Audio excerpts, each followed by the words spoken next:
Alam mo ba, maraming relasyon ang hindi tumatagal, hindi dahil sa kakulangan ng pagmamahal, kundi dahil nakakalimutan natin ang mga simpleng bagay na dapat pinapahalagahan. Kaya ngayon, pag-usapan natin ang 10 golden rules ng isang mag-asawa. Mga simpleng paalala pero malalim ang epekto kapag talagang isinabuhay. Una, panatilihing personal ang inyong mga pag-uusap.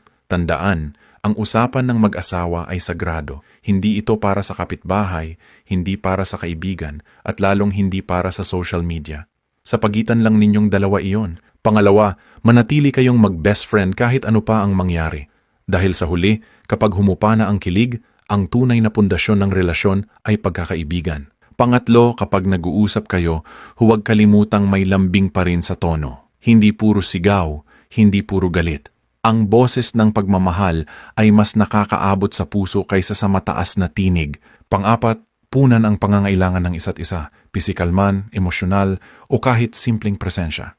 Hindi lang ito obligasyon, kundi pagbibigay mula sa puso. Panglima, huwag nang patulan ng maliliit na hindi pagkakaintindihan. Hindi lahat ng bagay ay dapat pinapalaki. Minsan, mas mahalagang piliin ang kapayapaan kaysa ipaglaban ang pagiging tama. Pang-anim, kahit may tampo o galit, manatiling mahinahon. Hindi maiwasan ang tampuhan pero laging piliin ang respeto. Tandaan, mas mabilis lumalamig ang ulo kaysa sa mga salitang nasabi na at hindi na mababawi. Ikapito, suportahan ang isa't isa, lalo na sa panahon ng kahirapan, sakit, problema o pagdadalamhati. Doon nasusubok ang tibay ng pagmamahalan, hindi sa saya, kundi sa bigat ng pinagdadaanan. Ikawalo, matutong mag-appreciate. Maliit man o malaki, basta may effort ang partner mo, pahalagahan mo. Minsan, ang simpleng salamat ay parang gasolina na muling nagpapaliyab ng relasyon. Ikasiyam, laging maging bukas sa komunikasyon at maging matapat.